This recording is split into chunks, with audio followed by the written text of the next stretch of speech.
उद्गीत का अर्थ होता है गीत गाना। इस अभ्यास में ध्यान मगन होकर, लीन होकर और एक लयबद्ध तरीके के साथ ओम का उच्चारण किया जाता है। हर बार जब भी सांस बाहर छोड़ें, सांस भरा और हर छोड़ती हुई सांस के साथ ओम का उच्चारण किया जाता है।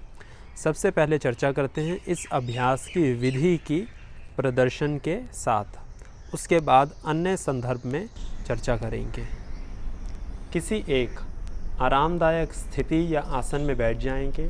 सुखासन, सिद्धासन, अर्ध पद्मासन, पद्मासन, वज्रासन, जो भी आपको सहज मालूम पड़े। किसी कारण से यदि नीचे न बैठ पाएँ तो अंतिम विकल्प के रूप में कुर्सी का भी चयन कर सकते हैं। कुर्सी या सोफ़े के ऊपर भी बैठ सकते हैं। हाथों को ज्ञान मुद्रा में रखेंगे। अंजनी मुद्रा में बायां हाथ नीचे, दायां हाथ ऊपर, इस प्रकार से भी रखा जा सकता है। जैसे सहज मालूम हो हाथों को वैसे रख सकते हैं। चेहरे को बिल्कुल ढीला छोड़ देंगे। इस अभ्यास में सांस को भरेंगे और सांस को जैसे जैसे बाहर छोड़ते रहेंगे वैसे वैसे ओम का उच्चारण करेंगे। ओम की ध्वनि, ओम नाद का उच्चारण करेंगे। फिर से सांस भरेंगे और सांस छोड़ते हुए ओम का उच्चारण करेंगे। एक लयबद्ध तरीके के साथ अभ्यास को करेंगे।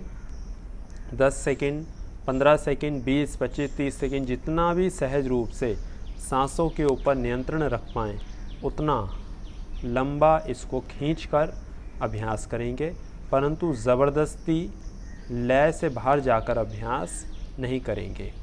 आँखें कोमलता से बंद, सांस भरेंगे।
अभ्यास के दौरान सारा ध्यान ओम की ध्वनि के ऊपर ही हो। मन में अन्य किसी प्रकार का कोई विचार ना हो। पूर्ण चेतना के साथ अभ्यास करें, वर्तमान समय में रहकर, और सारा ध्यान जो ओम की ध्वनि उच्चारण सुनाई दे उसी के ऊपर ध्यान को केंद्रित करेंगे, एकाग्र करेंगे। इसका अभ्यास गिनती के साथ भी कर सकते हैं।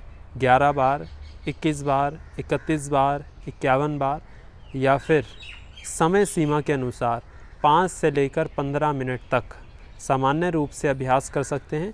या फिर सबसे सर्वश्रेष्ठ स्थिति जो है बिना किसी समय सीमा के और बिना किसी गिनती के, क्योंकि समय सीमा या गिनती के अनुसार अभ्यास करें तो सारा ध्यान उसी में लगा रहेगा। तो जो सर्वश्रेष्ठ स्थिति है इसकी, जिसका अभ्यास ठीक प्रकार से आप कर पाएँ, तो बिना किसी समय सीमा के, बिना किसी गिनती के इसका अभ्यास करें। ध्यान मगन होकर जितनी देर तक सहज रूप से आनंदमय होकर, लीन होकर अभ्यास कर पाएँ उतनी देर करें।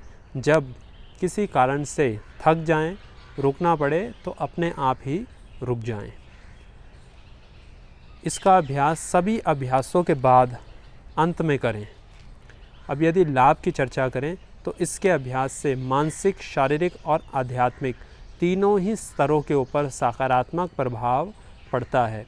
ओम की ध्वनि से सकारात्मक ऊर्जा का निर्माण होता है, एक सकारात्मक ऑरे का निर्माण होता है जो हमारे भीतर और बाहर एक सात्विक अवस्था या वातावरण को उत्पन्न करता है, जिससे मनुष्य की चेतना जागृत होती है, वर्तमान समय में रहने के लिए प्रेरित करती है और नकारात्मक तत्वों से सकारात्मक तत्वों की तरफ चलने को प्रेरित करती है और व्यक्ति की प्रवृत्ति तामसिक और राजसिक वृत्ति से हटकर सात्विकता की ओर अग्रसर या प्रेरित होने लगती है। इसके अभ्यास से कई प्रकार के मानसिक और शारीरिक स्तर पर भी इसका लाभ प्राप्त किया जा सकता है। मस्तिष्क से संबंधित, हृदय से संबंधित, फेफड़ों से संबंधित कई प्रकार के रोगों में या समस्याओं में इसका अभ्यास कर सकते हैं। नींद से संबंधित क्रोध, बहुत चिंता होना, सर में दर्द होना, बहुत विचार आना, इन समस्याओं से भी इसका अभ्यास करके लाभ प्राप्त किया जा सकता है। सावधानियों के रूप में लगभग हर व्यक्ति ही इसका अभ्यास कर सकता है। केवल अभ्यास करते समय पीठ गर्दन सीधी रहे। जो भी लोग अभ्यास करने में समर्थ हों वह इसका अभ्यास अवश्य करें।